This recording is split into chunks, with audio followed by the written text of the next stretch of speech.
This talk is Shall We Play a Game? My name is Wolfgang Goerlich. I'm an advisory CISO for Cisco Security today. Before then, I was a security officer. I ran a couple consulting companies.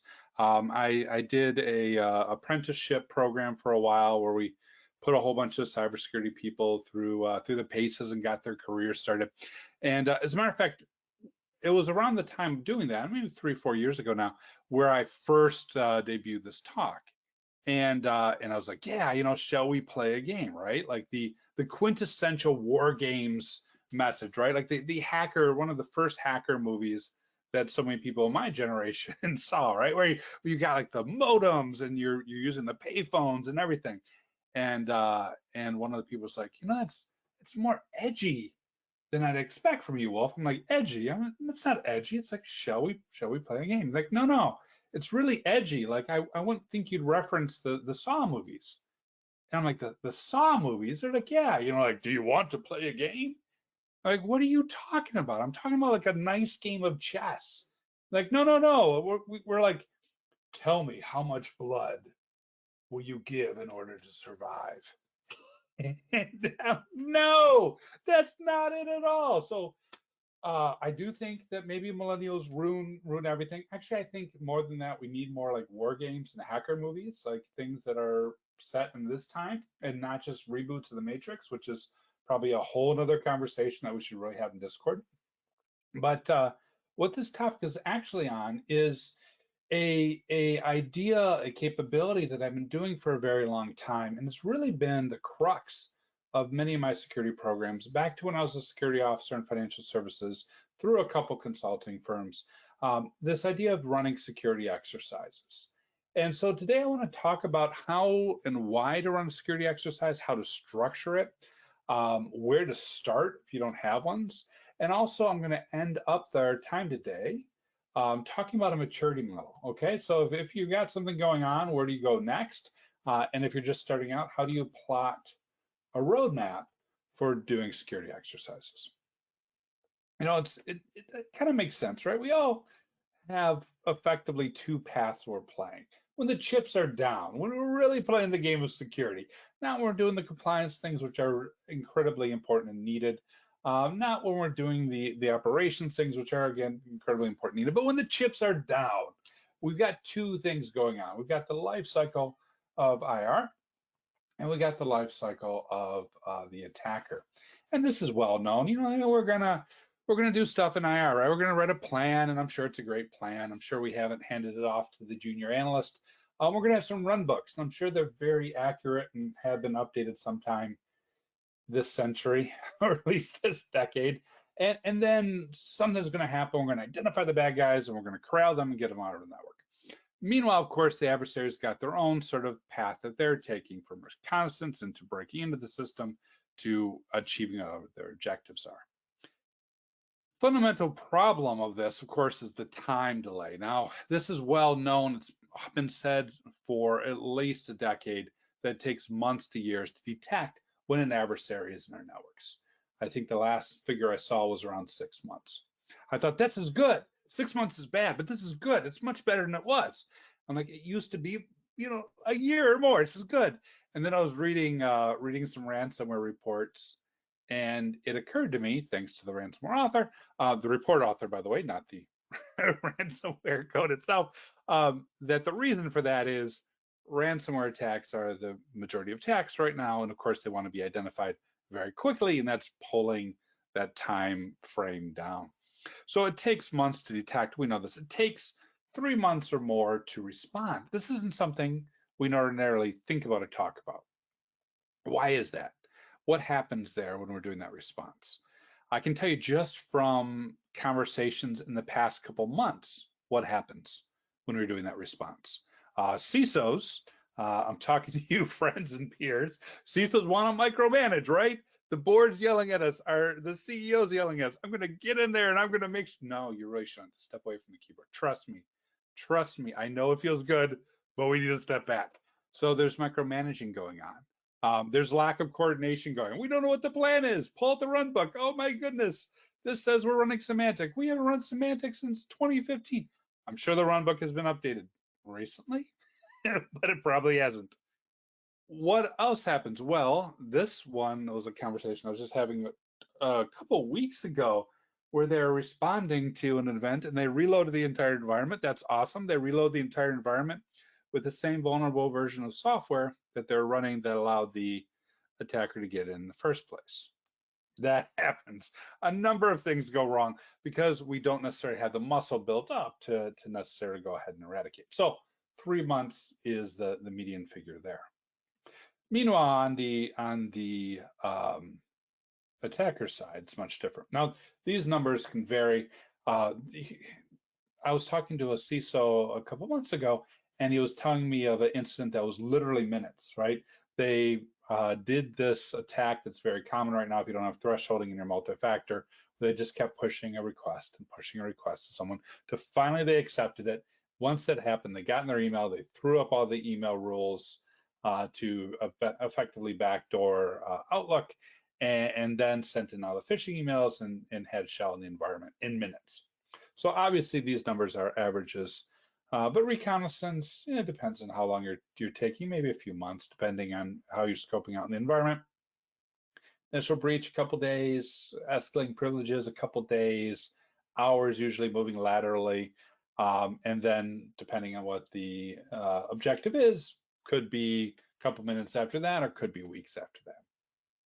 So if you line up this up with the time-based security, right? The classic, the time-based security model, where we say security is where prevention is time is greater than detection plus recovery. If you line all that up, it's pretty clear that we're in a bad spot, and we've been in a bad spot for a very long time.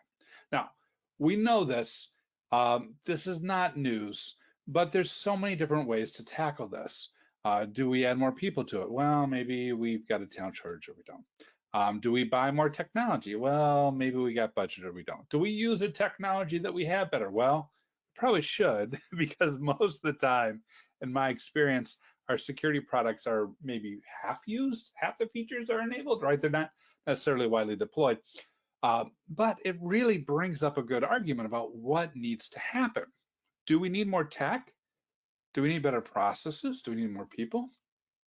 And so what I would argue, and what I'm arguing in this talk, and what I'm presenting as a method in this talk, is what we really need to do is get better at formally exercising those steps in the IR, and formally making sure that the controls are enabled and are operational and are working, are there when we need them, and building up that muscle memory. Well, that's what I think we need to do in order to get better at containing and eradicating the adversary.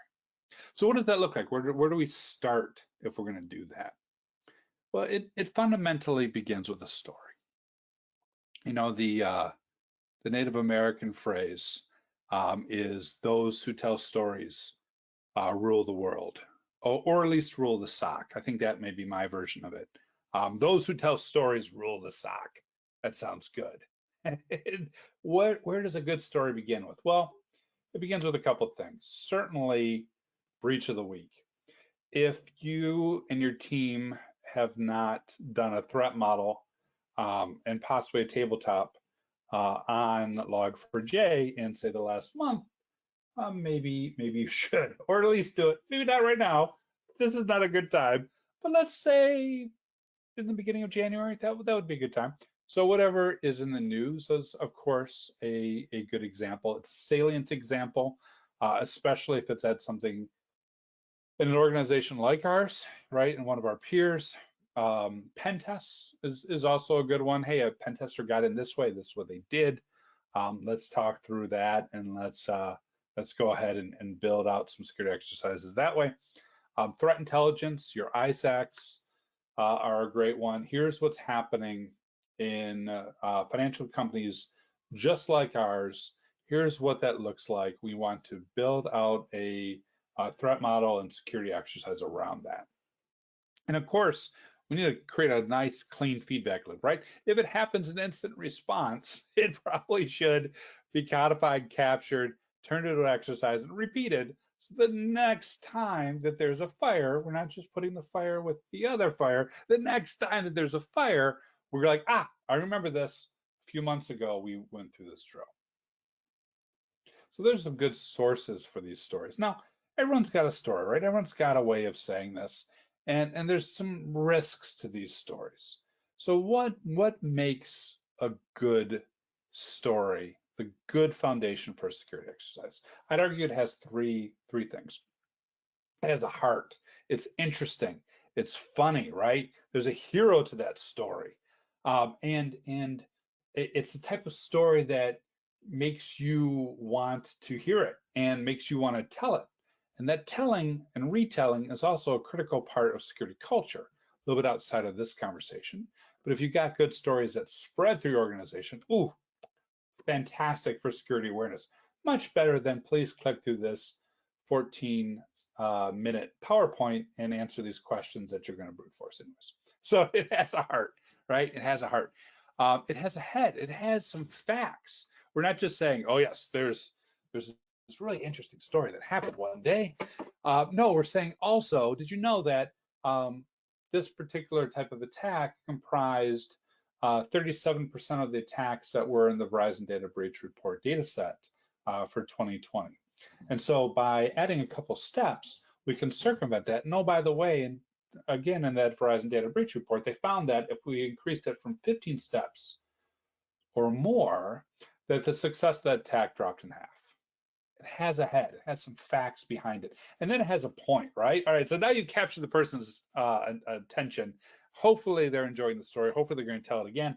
Now you've backed it up with some facts. It's grounded in reality. And now you have the ask. Here's what we want to do. We want you to enable this. We want you to change this. We want you to join our next drill. That's what makes for a good story. What makes for a bad story invariably is FUD, right? Those are not the good stories. I've seen organizations that have attempted this, and it's those stories that go something like this. There will be blood, right? This is going to be terrible. If this happens, the business will end and our customers will never trust us again. And my God, our stock money will, market valuation will fall through the floor and people will switch from owning our stocks to buying Bitcoin. No one cares. Don't do that. That doesn't work. And it may get attention initially, but that's not backed by facts, and of course, that's not very reliable. It's need to be grounded in reality. One example that I can give you is we did a security exercise with the city when I was running a red team a few years ago, and we asked for, and I thought this was very reasonable. If I was Johnny Christmas, I would have gotten this approved. We asked for a grappling hook. I thought that was a reasonable request. If you're trying to break into a city, you would need a grappling hook, especially if you're.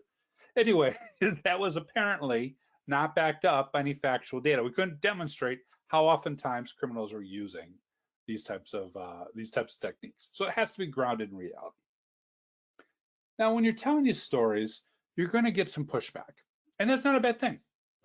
You can actually use the objections that you get when you're telling these stories as teachable moments. In one scenario, I was doing a early version of this with some storytelling and talking through the tactics and just sort of level setting with a security team. The director was at the head of the table, really smart lady. Her team was all in, but you could tell she wasn't into it. I was referencing Dave Kennedy's talk at the time. I think it was a DEF CON talk. If it maybe a black hat, someone wants to correct me, that's fine. But he had shown how to like compromise all the systems at once with System Center. Awesome talk, and he hits the button, he's got the lighter going, and all the shells are popping. So I was talking through that, and she's got her arms crossed, and she's pushing back from the table. And finally, she looks at me and she goes, "This is all fine and good, but no one's going to know that we've got a System Center project going on." I'm like, "Oh, yeah, you're right. No one probably would know that." She's like, "No one would know that." I'm like, so the way you might know that is with some reconnaissance or OSINT. And the way OSINT generally starts, and so I'm on the projector, so I throw open a browser and open up Google. And so the way the reconnaissance normally starts is some Google Docs, right? Some searches. And so maybe if someone searched with like your company name and System Center. And so, I start walking through that, And of course, there's a job posting for an engineer for System Center. As they were ramping up the System Center project, they were trying to staff up. There were some, help desk posts and some forums. Hey, how does this work? How does that work? With the, company's email address. I'm like, all right, so then we might do that. But the best one was. Now, I remind you, she was completely checked out at this point.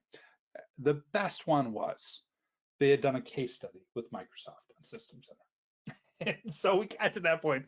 She puts her hands on this, pulls forward, and looks at Dave. She goes, see, this is why we need to pay attention. Everyone, now, I just want to demonstrate how easy it is. Wolf, please take us to the next steps. It was perfect. So those objections themselves are teachable moments. All right, so now we've got a story, but now we need to know what the tactics are. And for the longest time, the tactics, the TTPs were really what kept me up at night, right? 10 years ago, 15 years ago, building out exercises like this was really the TTPs that were very difficult for me to get my handle around. There's a lot of confusion around it. Everyone had their own names for things. There wasn't a lot of commonality. Thankfully, a lot of that is straightened out. So let's talk through how we get there. We start with that story. We do a tabletop. We build out the scenario, right? We got the attack lifecycle. What does that look like? Well, for a data loss breach, here's how the attacker might move through the network. For going from phishing to compromised data, here's what that might look like, high level. Now, behind the scenes for each one of those labels, we really want to get specific tactics that an adversary might execute. Thankfully, what's really been a game changer, in my opinion, has been the MITRE attack framework in the past few years, which has really allowed us to have a common set of language around these tactics, have ability to delve into what you can do to prevent, detect it, have ability to get good data on what's regularly happening and whatnot. And then you use, as talked about earlier in this track, right, security's most used tool, Excel. There's probably a better way to do this, but I'd throw an Excel table, lay out the stage, lay out the tactics, and have some descriptions. And that would break that story out into a really good model. And then we could back that model up with some data. Again, how common are these tactics being exploited? Who is exploiting them? Are those threat actors that are targeting our industry? Are those threat actors that would want what we have? And so on. From there, one thing I want to caution against is being too specific. So I mentioned System Center, and the System Center scenario was really appropriate for an organization that was going through a System Center implementation project. Perfect, spot on, very timely. Not so good for someone who's not using System Center. So one of the things that we did when we repeated those exercises, we raised it up a level, right? What is your patch management? What is your configuration management software? What is your help desk use? Let's talk about that if that was being compromised. Similarly, if you're talking about target, the easy answer is, okay, we're going to talk about HVAC vendors getting compromised, but what we really need to be talking about is third-party vendors. Equifax with the Apache Struts vulnerability, great example, because should we be talking about Apache Struts, or should we be talking about what happens when there's an unknown zero-day code in your environment that's not in your asset inventory? How are you identifying that? How are you protecting against that? I'd argue the later. It's really important to bring these stories up a level so they can be broad. Now, the like marketing level description of this, right? The email that you get would be like 0-day protection. No, please, no. I want to kill every single vendor who tells me they got 0-day protection. That's not what I'm saying. What I am saying is anyone who did a threat model and has been running security exercises on unpatched, unknown Java vulnerabilities in their environment have had a leg up on the log4j vulnerability. Doesn't mean they've got 0-day protection, but what it does mean is when the event happens, if you've been up a level, anything that falls under that category, you've now been prepared for. So that's how you start with your story and your scenario. Now, once we get that down, of course, we need a tabletop, but we need to actually make sure that this makes sense and what it looks like and what we're going to do. The purpose for any tabletop is to share out that story and scenario Educate participants on the IR lifecycle, because we forget. The human half-life of memory is 6 weeks. If you look at the forgetting curve, it's even more depressing than that. I think it's like 30 days, where you forget like half of everything you hear. So the more frequently you can run through this, the better. And then also gaining consensus on controls. You'd be surprised, or maybe not if you've done things like this, how often the conversation goes like this. Security team, how would you detect this? And they go, oh, no problem. We would turn to the networking team that has networking monitoring set up. And the networking monitoring team's like, we, on the last refresh 2 years ago, we didn't renew that licensing. So no, we don't monitor any of those ports. The security team's like, wait, I thought you had full packet capture. We did 3 years ago, but we haven't recently. That's why we haven't had any false positives. That's a good thing, right?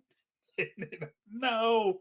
So gaining consensus on what controls actually exist is one of the benefits of the tabletop. And of course, getting everyone on the same page for future improvements.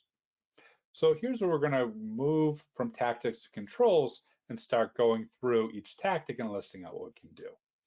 Generally, back to the beginning, back to time-based security, I like to look at prevent and detect, right? What can stop this tactic? What can detect it from if it's occurring?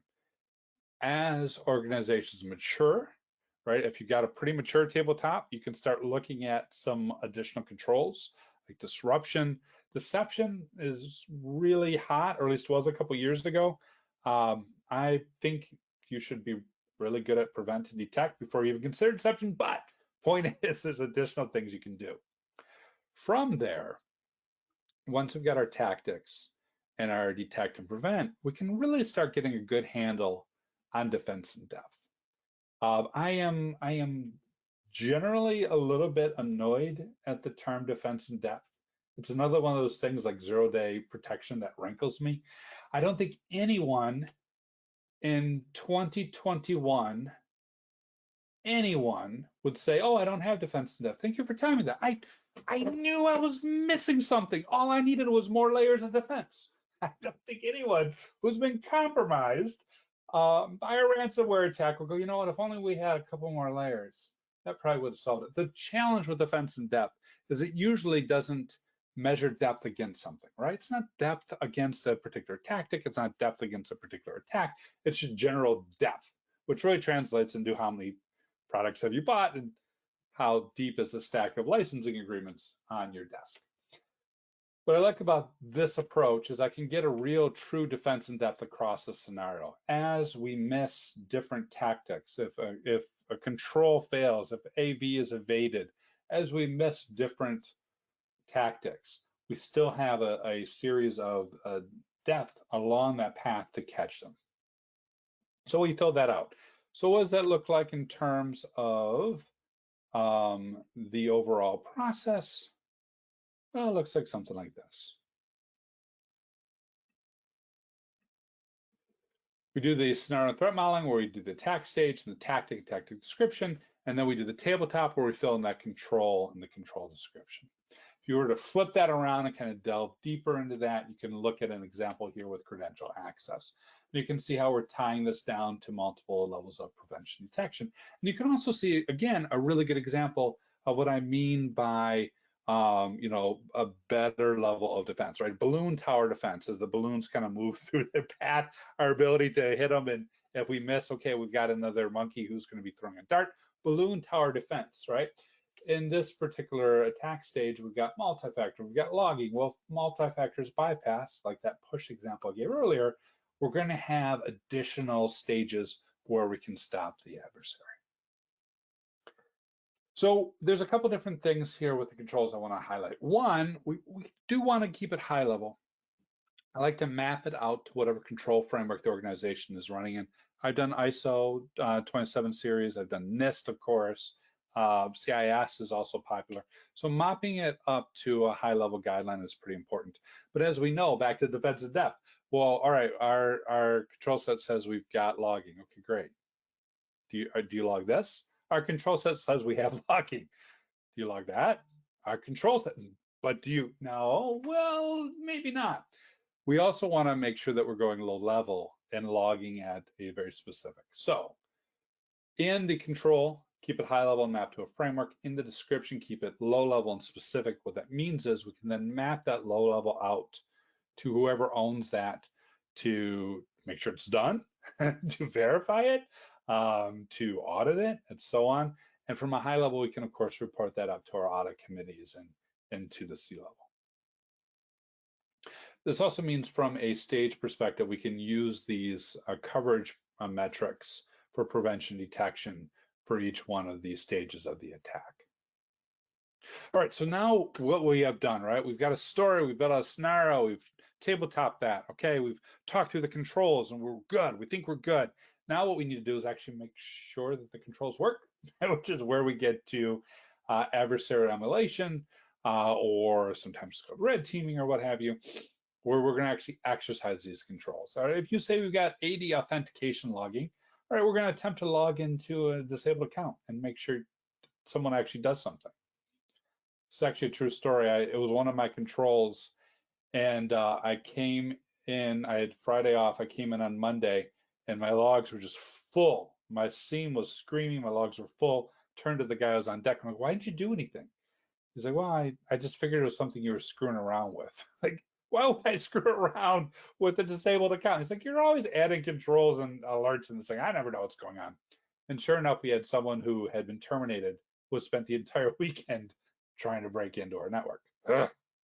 So testing that and making sure someone responds, similar to something like email controls, right? And exercising with IT and IT security to test each one of those tactics and determine control readiness. And ideally, in the beginning, maybe it's a manual process, but ideally as you mature, that becomes an automated process, a scriptable process, a repeatable process that time and time again is verifying those controls.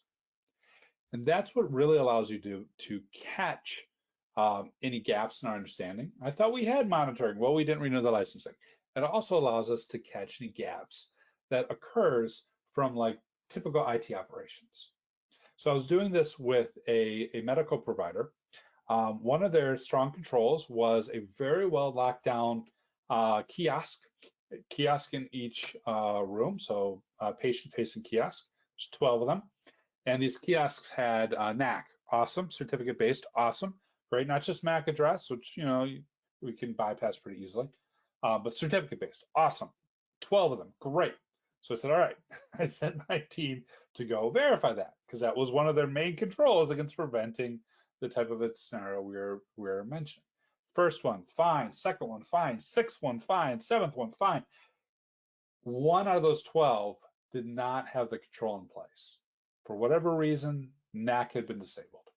Moreover, more concerning to me, was not only was it disabled, how it was also not set to log. So we were able to plug in our attack machine and blast through the rest of the scenario and pretty quickly demonstrate some real risk. So kind of disconcerting when, if you're the CISO or the security director or leader who's thinking, I'm fine, I've got NAC. Do you though? Do you really? Because without exercising that defense, we really have no assurance as to whether or not it works. We really don't. And that's something I think we forget all too often. One additional comment I want to leave here is we got to create evidence when we're testing these things out, but not incidents. So it's very important that when we're testing these things, just like a pen test, that we're very cautious about what we exploit and what we pull on and what we flip over, so we don't damage anything. All right, last section, keeping score, metrics. Let's talk a little bit about some numbers.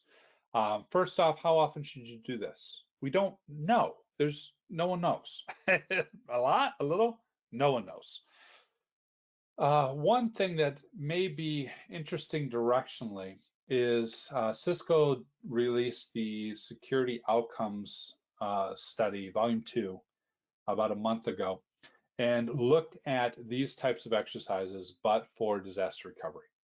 So the question was, how many exercises per month? And that includes tabletops, that includes plan reads, that includes full polls, the whole 9 yards.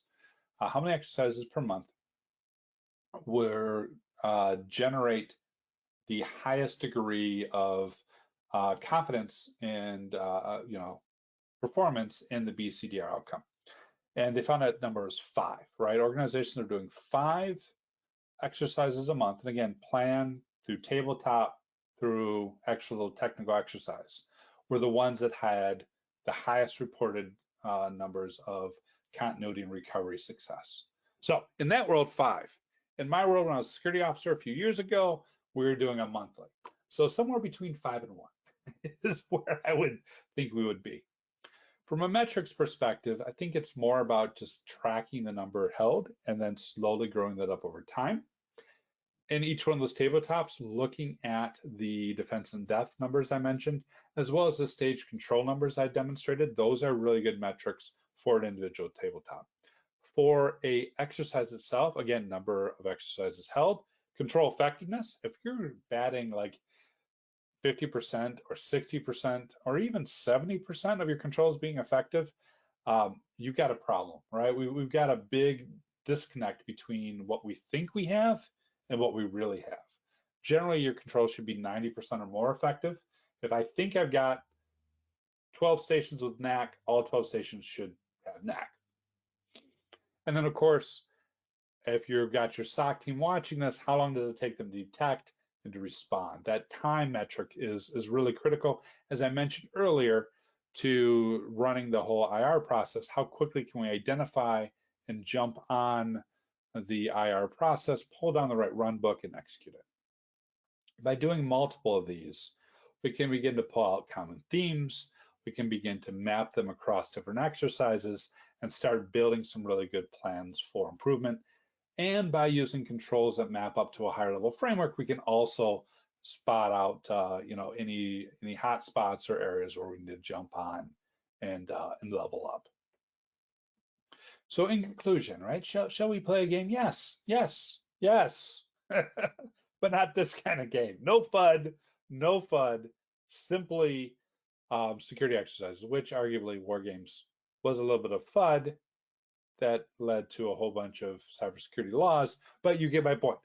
Security exercises, drills, finding ways to detect faster, respond faster by doing the actual scenarios, communicating them out, getting people on the same page. I mentioned at the beginning that I would give a maturity model, so I'm going to walk you through what that looks like. In the beginning, it's very ad hoc. I've got a story, I'm going to tell it. I'm going to tell it at our team meetings. I'm going to tell it, our security awareness. It's very ad hoc. Level 2 is taking that scenario and making it more formal, laying in the TTPs and doing the tabletop. Level 3 is taking that tabletop and tying those tactics and controls out to make it very clear what is what and making sure we've got good consensus on that. Level 4 is making sure those tactics and controls are tied to frameworks and are tracked in a unified fashion consistently, and that we're doing exercises. And level 5, the most mature one, is where we are doing all that, the tabletops, the tactics, the controls, we've got a framework, we've got exercises, but now we're automating those. We are, in some cases, some organizations are also pairing this, level 5, pairing this with chaos engineering, where you also have additional things happening to test and verify the environment. And we're moving towards a continuous improvement approach. If you're looking for a way to mature this security capability, which again, I would argue is really fundamental to moving beyond just compliance, moving beyond just checkboxes, really having a strong IR capability that works when you need it. Here's a maturity model you can follow. And of course, behind the scenes of all that, going ahead and keeping track of metrics so that you can demonstrate success and improve. That's it for me. I will pause for questions. I think I got a couple minutes. That QR code, you can trust me, it is my website, or you can type it in. And there's my contact information as well if you want to reach out for any questions that we don't have a chance to get to today.